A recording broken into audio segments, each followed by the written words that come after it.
Hello, I'm Ian and welcome to the fourth in a series of videos that I'm doing that is looking at the three main pillars of accurate carpentry. In this video we're looking at sharpening, and in particular we're looking at how to sharpen a plane iron using wet and dry paper. Once we've achieved a razor sharp edge using wet and dry, I'm going to show you how to make a leather strop that will enable you to take that already good level of sharpness up to a really high level.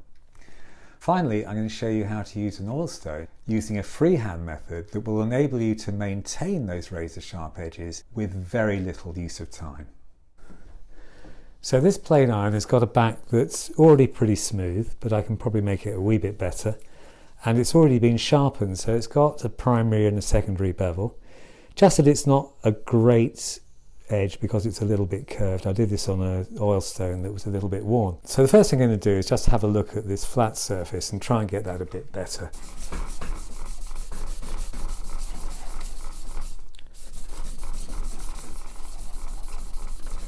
Keeping it dead flat as we did before.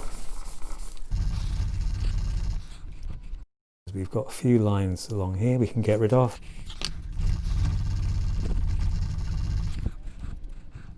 That's nearly there, and I'm not going to waste your time by spending the extra few minutes I need to get that back. So I'm going to go back to my 120 grit wet and dry, and the projection this time is going to be different because I'm using a plane blade and not a chisel. I'm going to be putting that into the higher part of the honing guide, making sure it's nice and flat in there. And this time I'm going to have a look at what the projection should be. So for a plane iron, it should be 38 millimeters for a 30-degree angle and 50 millimeters for a 25-degree angle. The easiest thing I can do is use the same piece of wood probably, so I'm just going to put a couple of marks on there to the right length. So one at 50 and one at 38.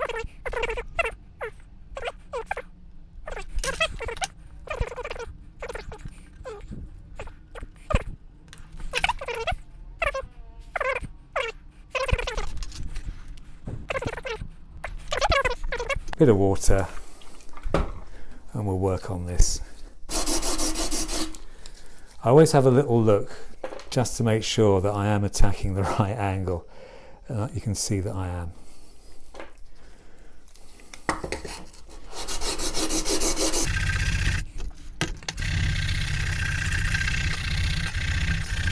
Much easier to keep it nice and flat on the surface this time. Can you see how we're quite quickly getting rid of that secondary bevel?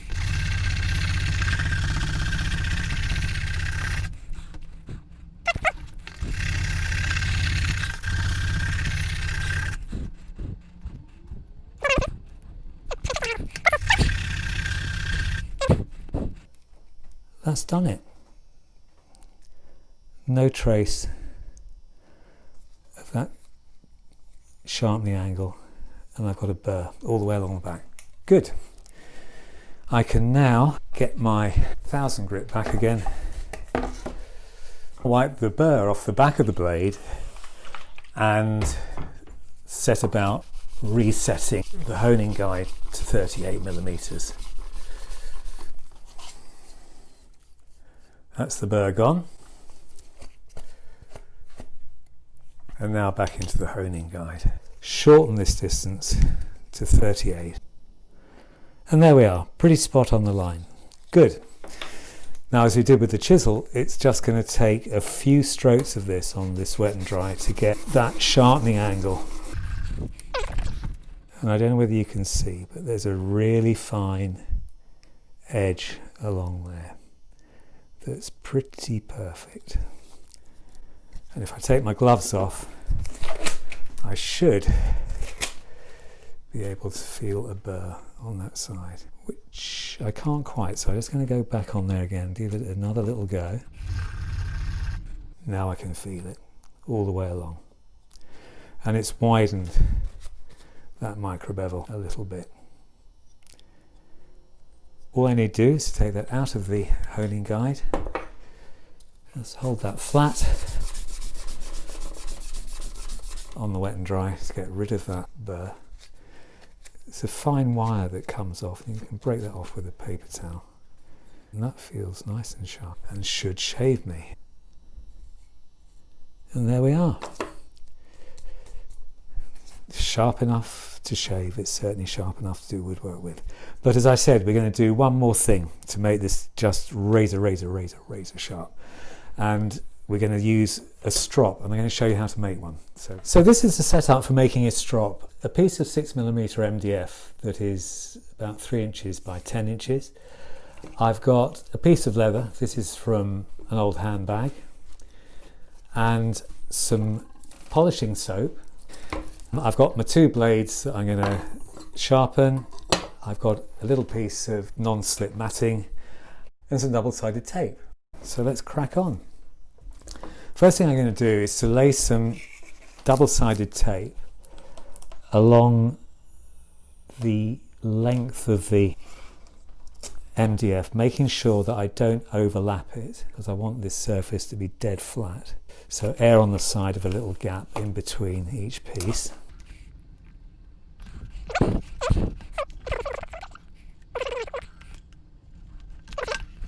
Make sure it's dead flat by squashing out any air bubbles in it.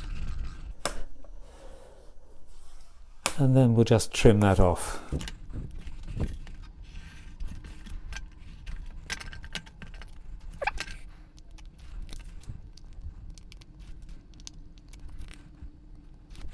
And now what we've got to do is to stretch fuzzy side up that leather over the top. Again, making sure that we're pulling it tight. So I'm going to stick it down that side first of all. And then I'm going to pull that nice and taut to get that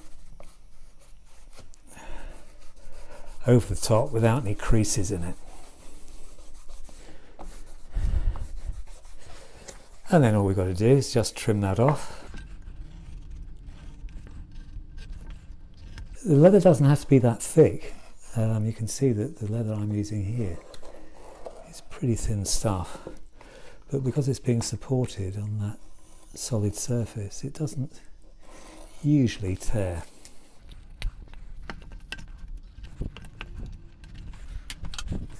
And that is ready to use. So with a bit of non-slip matting underneath it, and if we put some soap on it, you don't have to get too heavy-handed with the soap, but enough to get you a surface on. All we're doing with this is putting another abrasive surface, which is the soap,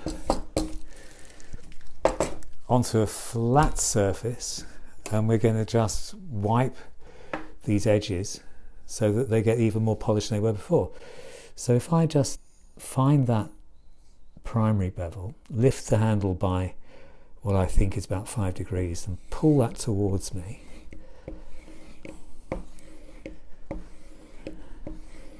quite a lot of pressure, about 15 times, something like that. I don't know whether you can see, but that edge is becoming even shinier than it was before. So let's make it 20.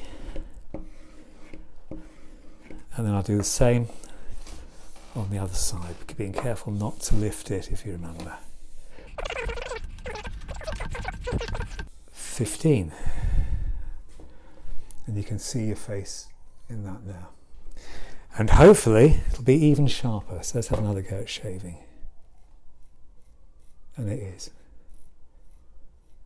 Cleaner shave. And I can do the same with my plane iron. So find that primary bevel, which is there. If you listen to what's going on, you can feel whether you've got it or not. And then lift it 5 degrees.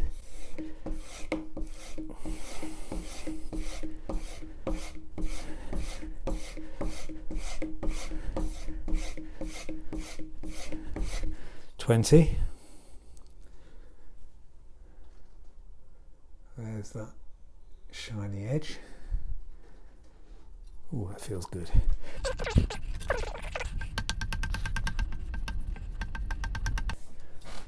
And you can see that that too is a lot more reflective than it was. So we've got a really fine surface on that. It feels gorgeous.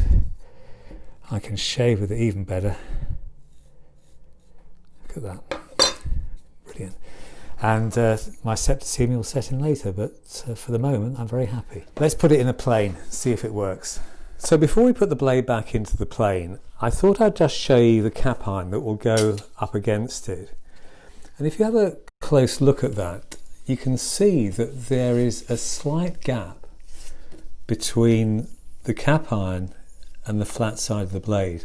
And that'll result in the shaving catching in that gap and clogging the plane up. So what I'm going to do before I put this cap iron back in the plane is to just work on that edge to make absolutely sure that it's dead flat.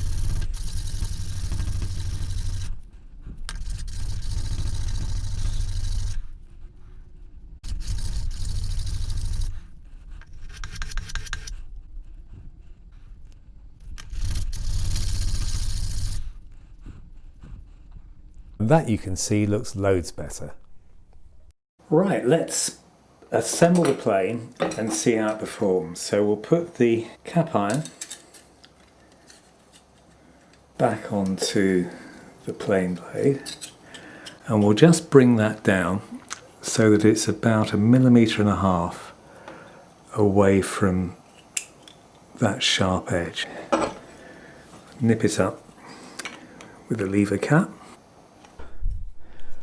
Pop the blade in, being careful not to dink it on the side on the way in. And, ooh, that feels good. We can now feel how much that blade's projecting. And we can also use the lever just to make sure it's got an equal projection on either side. That feels good to me. Finish it off on a clockwise turn, which I've done.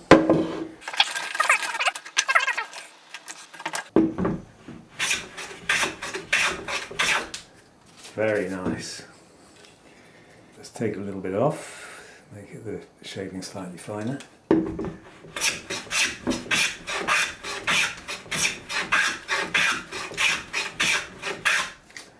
And what could you wish for better than that? So here's the quick and easy method I promised you that will get a sharp edge back on your chisel once you've got it blunt after using it.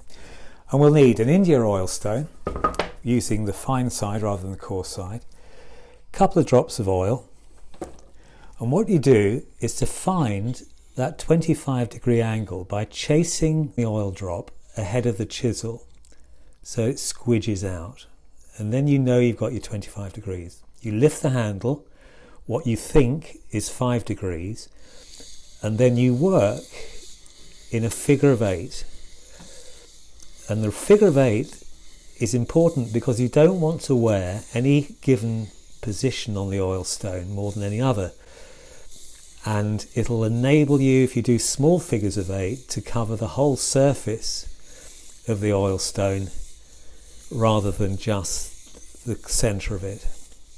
Quite important that you keep your oilstone nice and flat, particularly when you're coming to sharpen your plane blades, which you can use the same method with.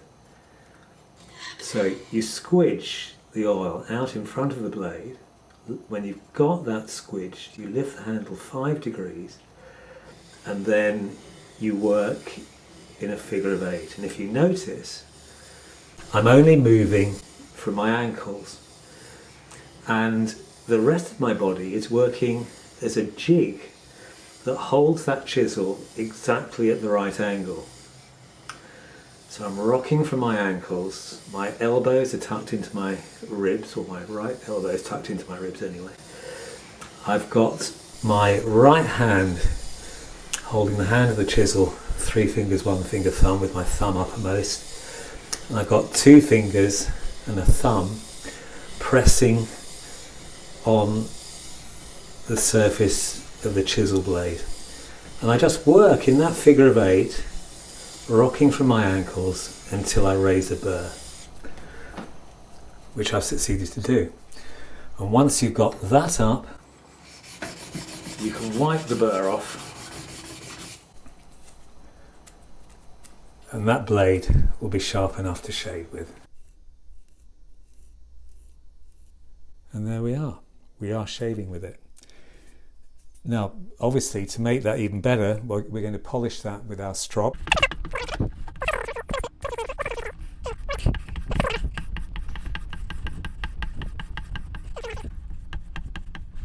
And that I can feel, it's dead sharp. Some people use their nail. If you can rest it on your nail without it slippering off, then that's sharp enough. And let's see how that's working. Better still, can you see? And that's the difference between using a strop and not. It really does make a big difference to that sharpness. And there we are. Everything you need to know about sharpening in one easy lesson. Well, I hope you found that informative, and if you did, don't forget to give the video a thumbs up. And if you want to see what I do in the future, then there's a subscribe button in the bottom right hand corner that you can use. If you want to know the exact tools and equipment that I use during the video, I've got a section in the description section under the video that will tell you all that. And in addition to that, there is a tips section where I go through the key points of the video, and you can pick up things that either I didn't emphasize enough, or you'll have a synopsis of what I covered. So happy woodworking, see you in the next video.